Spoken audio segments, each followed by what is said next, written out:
Good afternoon, everybody. Today is Tuesday, May 21st, Marketing Tuesday. I'm excited.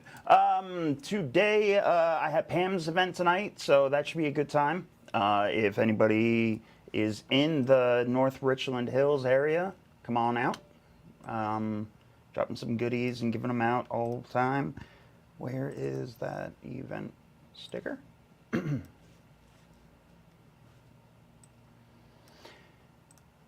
As always, drop a comment. Let me know who's here. Let me know how I sound. Let me know if you have any questions, comments, concerns at any time. Presents. Get the screens all set up on here. This is Pam's event tonight, the Invisible Market. Hey, yay, marketing. I love it. 6:30 to 8:30 should be a good time. It is catered by Cane's, so should be good food no matter what. It's North Richland Hills. It's the Platinum Music Center or something like that. Big old building. 7301 Northeast, Loop 820.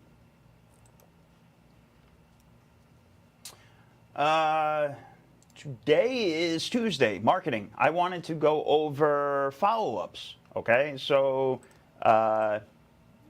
when you're discussing marketing, right, everything has to do with it. So making sure we're recording. Good.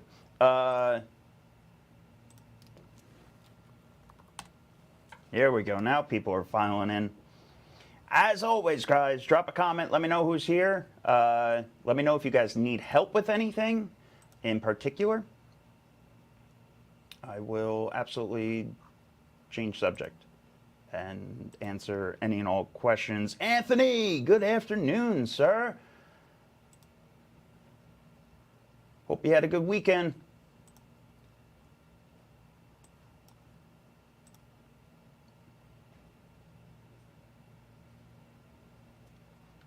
Anthony, you call any of those lists yet? If not, my second question is going to be, have you texted any of them? Because if you don't want to call them, because you're going to be a big old baby, you can always text them. You can always email them, and you can always write letters to them, right? You can always do 3 different marketing things that doesn't involve a phone. So give me an excuse, and we'll work around it, buddy. Learning. Under learning, texting sellers. This is new. We moved it over. There you go, buddy. I love to hear it. This is new, and you should have gotten an email the other day. These are examples. So I wanted to go through some of them today. They are past calls, and they are an example of how you need to be following up with your leads, okay? If you have leads that come in,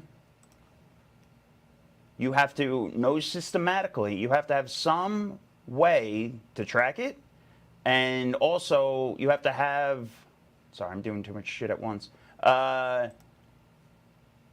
a system for actually reaching out and touching them, okay? Is it every 48 hours if they don't talk to you? Is it every 3 days, right? At what point do you put them on long-term unresponsive follow-up, right? And then at what point do you stop calling them altogether, right?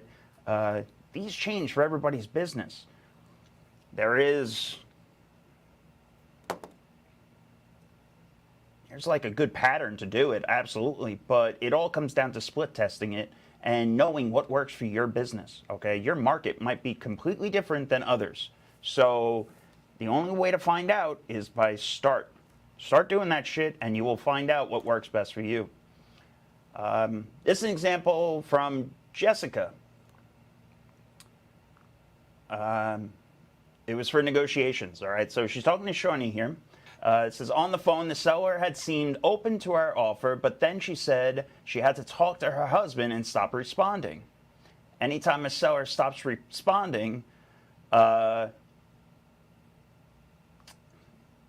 can't read that properly. Anytime a seller stops responding, and I have good news message usually gets a response, and that's what Jessica is showcasing here, right? Just trying to get them to ping back. So she says, hi, Shawnee.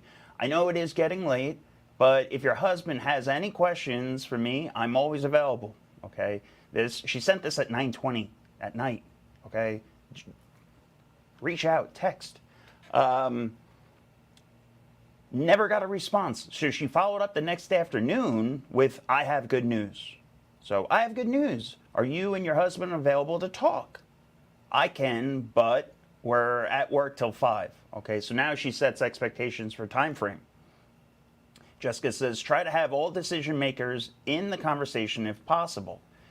You are on their side. You are working to get them their best offer, but your hands are tied by your boss or your lender, right? Always give yourself an out, okay? Always try to give yourself an underwriter, right? In a sense, somebody to further negotiate to if you need it. Jessica says, I really want to do this deal, and I want it to be good for y'all too. I had a feeling not hearing back from you yesterday meant my offer was too low, so I found some more comps from my boss and was able to convince him to raise the offer some. So she is acknowledging that her offer was insultingly low, right? I didn't mean to offend you, right? I thought that's why I wasn't hearing back from you. The house was technically Willis Point, but I'm counting it as close enough. So she's explaining where she's getting her offer. I know you're busy at work, so I'll try not to bother you, but I'm always working and I'm here to help, so let me know. Smiley emoji. 170 wasn't our number, but that doesn't mean give up. All right, so the house is in Quinlay area. Sends the zip code. Thankfully, truthfully, if it's not 170, he won't accept. I've tried. So that's the husband. So now you're finding out who the decision maker is. All right, the husband is the one that's actually making the decisions here. Not that it matters, Tommy. I'm just giving you a heads up that the drive stopped recording. So, just a shout out to you. All right, so Jessica's saying 170 wasn't our number, but it doesn't mean to give up. Don't be quick to disqualify a lead. Okay, I'm going to show you one after this that the number was significantly different than 170. Okay. Talk about the pain point. In this case, they had another house that they put an offer in, but selling this house was on a tight timeline was required. Give a reality check when it comes to the numbers, okay? Again, you're not being a bad person here. You are just providing facts, okay? I know the comp I pulled to raise the offer was definitely a stretch to find one in Willis Point, but I want to do the best I can by you guys, and I don't want y'all to lose out on your other house, okay? She's gently highlighting their pain points. Okay, I don't want you guys to lose out on that other house that we discussed, that you put an offer down on. Do you have an offer at 170? Right, so if he wants 170, well, we have to find out. So do you guys have an offer at 170? I got up to 140, 800, and I thought that was really good. It covers 12%. It would typically cost to sell, so it matches the 160 your family paid for the house, which I think is good for the work we will need to do too, and the timeline we can do for you guys. For the record, Jessica doesn't write badly. I just read like an idiot. So I apologize, guys. Reiterate that you can perform and it will solve whatever problems that they had told you.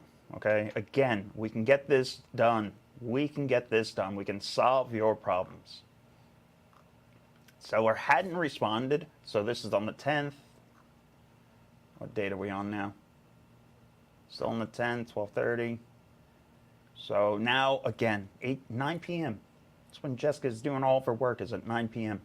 Seller hasn't responded since the afternoon, so followed up in the evening. They needed to sell on a tight timeline, so I needed to get the contract signed for us to be able to perform like I told her. Okay? So, again, always put the ball in their court. Okay? Hey, I will make the timeline work. I will get you in your new house. I will solve all of your problems. Unfortunately, it's not going to be at that 170 number. Let me know. All right, I'm not reading Jessica's text now, but this is the general outline of how the conversation should go, I would hope.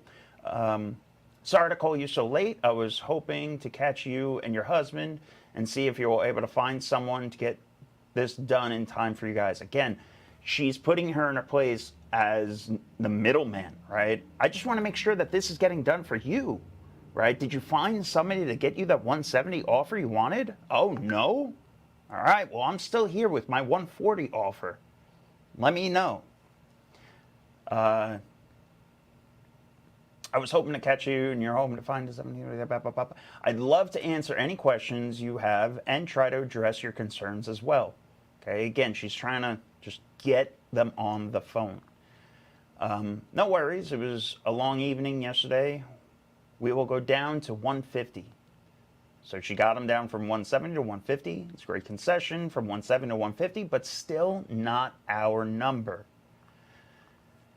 Love her. Stay by it, right? You just thought that maybe saving 20 grand right here would have made this a deal for you. Jessica stood by her number, all right? So he will go down at 150. Would that be possible?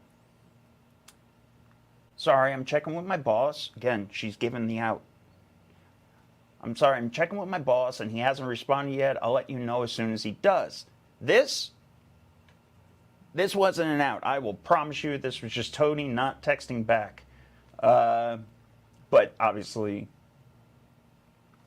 give yourself an out. Blame the boss or your lender. You are the seller's side. Yes, she's absolutely correct here.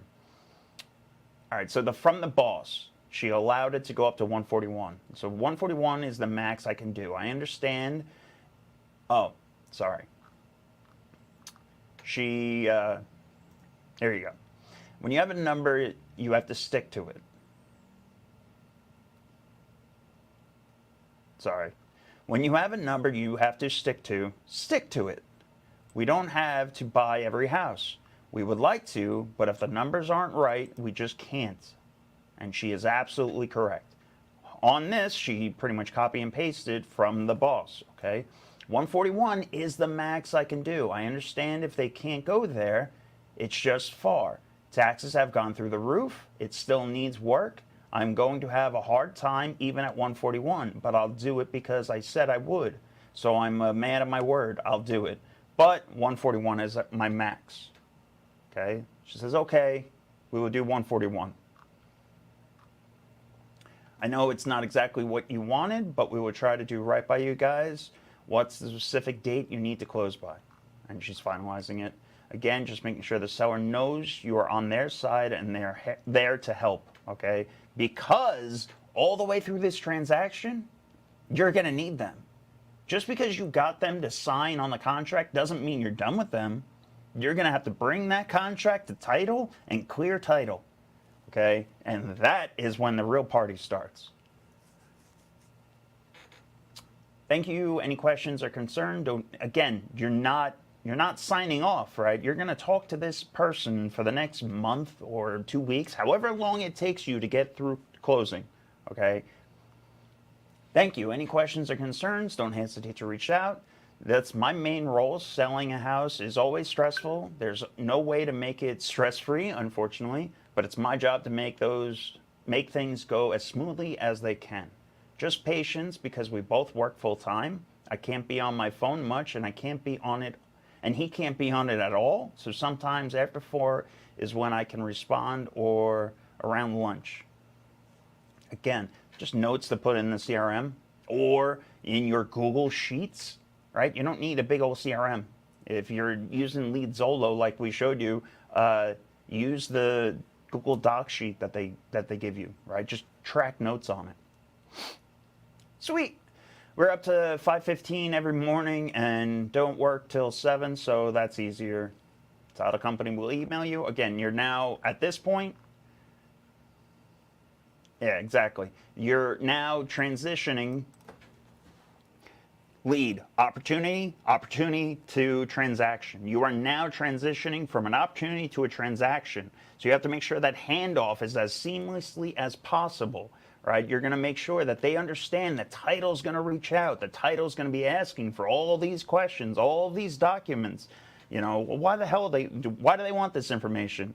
Well, it's their job to legally write off that you own the property and that you were going to collect the property, right? The same reason how you're not getting taken advantage of.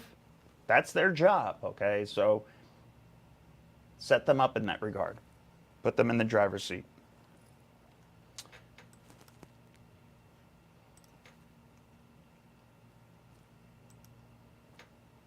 Again, these are all under the training.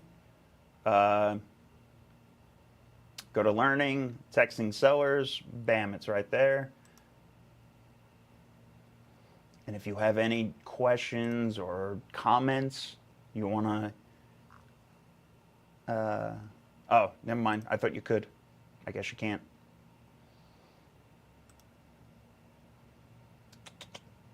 So today we're talking about follow-ups, right? One of the things that we always do, right? You make an offer on everything, okay? Oh, of course I picked the long one.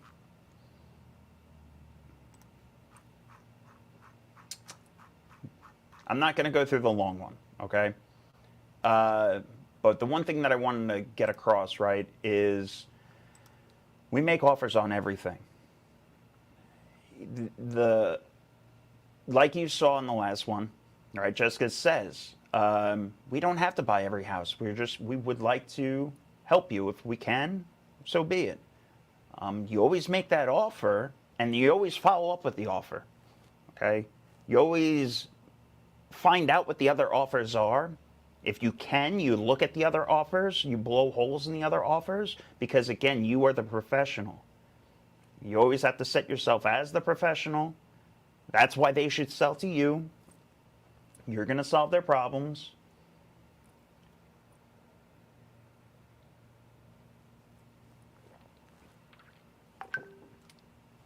Let me see if I can go through a shorter one.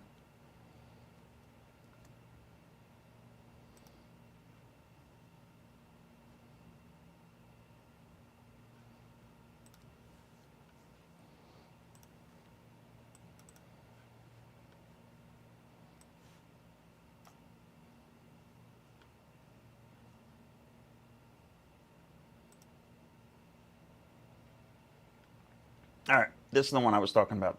Good, I'll read this one because I like the numbers. You can read that. So, seller, I apologize. Seller asked for $700 and ended up accepting our offer of $457. You guys see that dyslexia? Sellers asked for $700 and ended up accepting our offer of $457. That's huge. People, I can't do math. Here are some screenshots of the text and the explanation of how I think they help, okay? The PPC lead for this house came in on March 5th. No one has been able to contact the seller yet. We kept reaching out with double dials followed up by texts, okay? I want to highlighting a couple things here. Okay, PPC lead. This is a warm lead. This is somebody that reached out, right? They saw our ad somewhere, said, hey, we can help, and they reached out. On a warm lead like this, you don't give up. You keep on pinging them, all right? Jessica and the team, I guarantee you, if I go into the CRM for this property, you can find that they double dialed it. They passed phones around. Jessica, Mason, Daniela. They probably took my phone at one point and they just tried it. The reason being, again, this person waved the flag in the air and said, I need help. That avatar, typically, depending on what it is, okay, I don't know anything about this deal right now, but depending on the avatar, and a lot of times that avatar that waves the flag, that gets into the situation, they are professionals at burying their head in the sand, okay? So you have to be the professional. You have to be the one, especially when they raise the flag and ask for help, you are now going to come in and forcefully, bluntly, and brutally honestly tell them why they need to go with you, okay? If it's a pre-foreclosure, bluntly tell them, hey, your property's going on the auction steps the first Tuesday of next month at 11:30. You know, this is the person that's going to be doing the roll call. Do you know that? No? Okay. Well, let me help you stop that. So again, be blunt. I'm going to read the comments first. So in the PPC form, the seller had said he needed to sell the house ASAP. So in this text, I really pushed that pain point, hoping it would help get a response, and it did. So the first text was, "Hi Bob, I'm Jessica. I just left you a voicemail too, but if you're anything like me, I hate voicemails, so I wanted to text you as well. I saw the information you submitted online about the property on Bluff Point Drive. We like that area and would love to see how we can help. Text or call me anytime, whatever is easiest for you. Emoji." Smile emoji. Again, right here, I'm reading this and I know Jessica's a real person. Okay? She's saying, "Oh, I hate voicemails, so I apologize for leaving that." Right? She's just sounding like a real human being. She's just trying to talk. She's following up now. "Hi, Bob." Again, this is the 7th, and now she's almost a week later on the 13th. Okay, so she waited a week, and now she's reaching out again. "Hi, Bob. I know you said you wanted to sell the house fast as possible." "Hi, Bob. I know you said you wanted to sell the house fast, and we can close in 2 weeks or less, just depending on how fast the title company is able to get everything they need. Let me know when you would like to move forward." Okay, the presumed close there, right? "Let me know when you're ready to sell this property." The seller had been unresponsive up to this point and only responded on text, so I took a big swing at the explain your process part in hopes that the super long text would pay off. "So I would like to sell this property as quickly as possible, of course depending on the fairness of your offer. Can you please explain your process?" Perfect. He opened up the door for her to send a book. Again, this is allowing, she is in full detail answering his question and all of his concerns. So many sellers are nervous about the condition of their home, so I addressed that right away. And then I talked about our timeline again because I knew speed was a pain point. She's highlighting what he gave her. "I understand. With us, you don't have to worry about an inspector coming to the house. It would be just me and my partner coming to look at the house. You don't have to straighten up or clean anything you don't like. Clean anything you would... Jesus.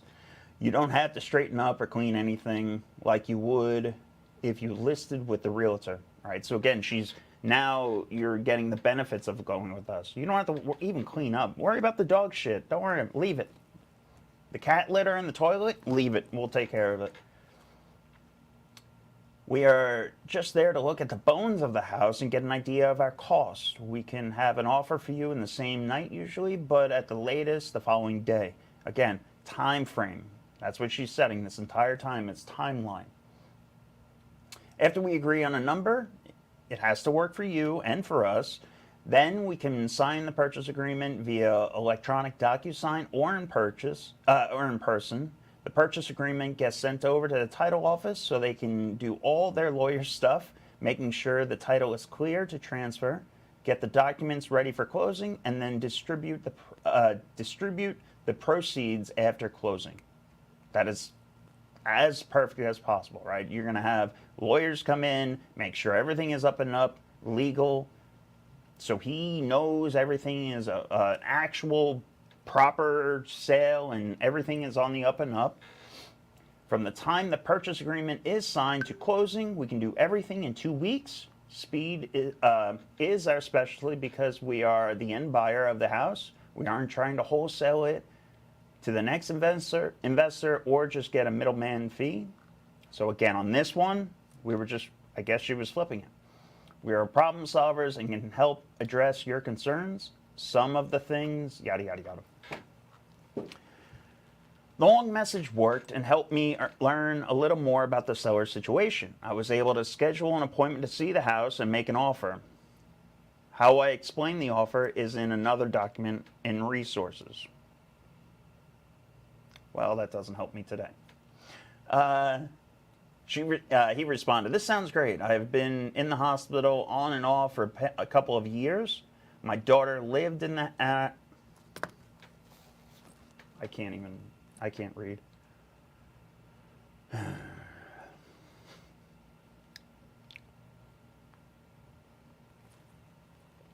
WNBC. This sounds great. I've been in the hospital on and off for the past couple of years. My daughter lived in our house and she has her friends living there. Can we try to get together on Friday? My significant other will probably walk you through my house. I'm still in rehab, so walking is difficult for me. Thanks." So now she's now just getting a better painting of the avatar, right? This is an older man, been in and out of the hospital, doesn't like walking. Now you understand why the delays in responses. I bet other people reaching out to this guy and didn't have the patience that Jessica did, or the patience to explain everything in long detail, and they probably just lost out. After getting my offer, the sellers met and spoke with many other investors, so I was nervous at this point. Just hitting me. Literally, we're just saying this. So you know these people. That avatar, they are dinging on multiple lists, okay? They're getting just blasted with other people's marketing all the time. So you have to make sure that you're standing out. Thank you very much. Honestly, I spoke to 2 firms on the phone and then did a walkthrough with 2 other firms. And I forgot I had scheduled a company to look at my gutters, so that was my 3rd walkthrough of the day. I'm in incredible pain, so I'm in bed for the night. I'll review what you sent me tomorrow morning. You have given me a lot of information, so I'm able to ask great questions of each firm. So again, even if you don't go with me, I just want to make sure that you are taken care of, right? That you're not being taken advantage by some other wholesalers or any of that, right? You're always positioning you in their best interest. You haven't, while I don't have any of bids from 2 companies today, I have a great feel for the differences between each firm. Thanks for all your hard work. God bless you, Jessica.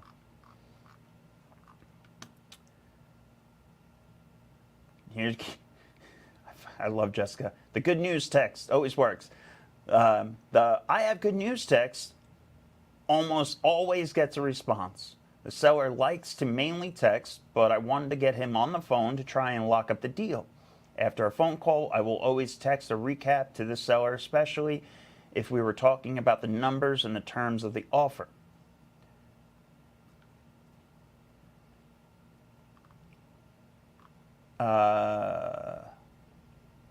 Okay, so I'm going to keep reading. The sellers asked if we could help with their moving expenses. I put them in contact with some movers I know, and I said I would see if my boss would approve a credit toward moving expenses. I reiterated all the things on top of our offer that we were doing for the sellers, like lease back and junk removal. After asking my boss about moving credit, I was able to come back and say the best offer we have for you is $457. Along with all those things we're going to do to help you, and the sellers accepted. So, BigDaddyMoving.net, I haven't been able to reach Ivan yet. He must be busy, but hopefully we hear from him later today. That's the movers. So she's providing the offer and helping the additional gaps, right? Not only am I going to give you a 457 offer, a 456, 400, we're going to get you moved, right? We're going to line you up and check all these boxes off. Jessica, thanks so much for going to bat for Donna and I. I'm hopeful that we have a decision Friday morning. God bless you, Bob and Donna.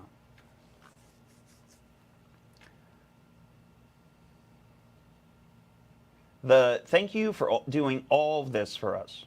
All right? The thank you for all you are doing for us. I had to reread that. Part is my goal for how I want the sellers to feel. All right, and that is absolutely correct. I am always on their side and trying to figure out the best ways I can help them. Okay. Jessica, thanks for checking in. I'll print out the third document in the morning. Should I scan and email to you? Something David again. Thank you for all. Thank you for all you're doing for us, Bob and Donna. All right. Scan pictures work. This is on the disposition side, I guess. So this is me setting up the showing. Scanner pictures work, just whatever is easiest for you. Can I come by tomorrow around 1 or 2 to show the house to some contractors? You don't have to give us the tour. I worry about you. All right, again, the guy can't walk that well. Thanks, 2 o'clock works better for us. Is there any chance this will change your bid? I thought you said there wouldn't be any further inspections. I'm getting a little nervous. We had a couple of bids higher than your bid, and 2 basically the same. We actually had one bid almost $50,000 higher than yours, but they never looked at our house, and we were afraid they would tie up the house, and then change their bids after weeks went by. Is there any chance that can happen? Okay, they are explaining all of their fears. So I'm glad he went out. All right. I'm glad he let me know he was nervous about the showing so I can help him set it up better for him. I made sure he understood that no matter what happened at the showing, and no matter what he put on the seller's disclosure, our offer was not going to change. We signed the contract already, and we would have to give them $10,000 for not holding up our end of the deal. Again, so when you write the contract and you write an actual offer and it has actual earnest money, right? You're using the gun against your own head, in a sense, as proof to the seller that you mean business, that you're going to stand by your word and you're actually going to do it. Okay? I had argument over the weekend with wholesalers, and I was asking him how he gets his number, and he was saying it's none of my business as long as he makes his profit, yada, yada, yada. Everybody does it. I bet you that asshole drops every third contract, right? Because he doesn't understand what it takes to get the deal done. I bet he's not putting up $10,000 of earnest money on deals. The number of investors coming to the showing increased from 2 to 9, so I told him I was trying to get everybody in at once so he wouldn't have to worry about doing it again. I told him that people were coming from were contractors, a lender, and some potential partners for the project. Okay, she's just giving some names, right? She's putting some hats on people's. All these people are investors looking to come buy the property. Okay, they're Joe Smith Building LLCs. But you're still solving their problems. You're doing everything you told them that you are. After the showing, the sellers reached out, calling me their guardian angel. I'm happy to help them close quickly and address some of their other needs that wouldn't have been addressed with the standard MLS sale. And here it is. I feel like you're my guardian angel. Angel emoji. Thanks for looking out for Donna and I. Okay. When you're working leads, right? Like, I don't know how to put this into better perspective, but like, this is what you need to do for your follow-up, right? I know you're not seeing the systematic part of this, right? You're just seeing conversations, but we know, or Jessica knows, who she has to talk to on Monday, who she has to talk to on Tuesday, who she's following up with on Wednesday and Thursday and Friday, and guess what? Over the weekend, she has different ones. You have to create something for yourself, right? Every Monday, I'm going to reach out to realtors. Every Tuesday, I'm going to reach out to wholesalers. Every Wednesday, I'm going to reach out to past Referral clients. Every Thursday, I'm going to reach out to somebody new. Whatever works for you, you have to create your own system and then implement it. For us, I went over the web flow that we built out for our system, providing the actual framework for follow-up. I tell our team that my job is to provide bumpers. Okay, as long as you stay within these bumpers, you know you're going to hit strikes and pairs and spares, and you're going to do damn well. Okay, you need to create that for your own team. It's as simple as that. If you're a one-man show, and a lot of people are starting out, it's not hard. Just do it yourself, right? You know the night before who you're following up with tomorrow. Every day it rolls over. Your top 5, your top 10, write a list. It doesn't have to be giant. A lot of times people build things up and make it so scary, and they think they have to have all these bells and whistles in place when all they need is a damn notepad. That's all they need. Every day, scroll over to the next page, start fresh. Whatever was on the page before, roll it onto the new one. Top, bottom, most important to least. Start knocking things out.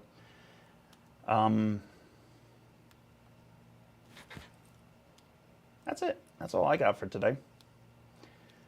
Does anybody, does anybody have anything they want to chat about? Anything that they want to talk about? Anything that they want me to show or showcase or discuss? Pull back the curtain on. I have no problem doing any of this. I'm going to sit around and hang out for a minute. But I'm probably going to wrap up the call if nobody has anything. I'll give it a couple more minutes, though. I'm going to wrap up the call so I can go finish getting everything ready for tonight. I got Pam's event again. We discussed that earlier.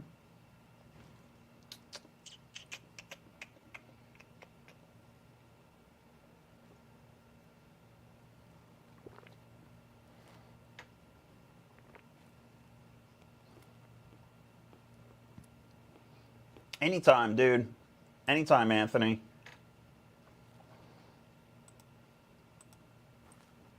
All right, guys. I'm outie for today. If anybody needs anything, you guys know my number. Drop a comment in the group. Till next time, till tomorrow. Keep crushing it. Peace.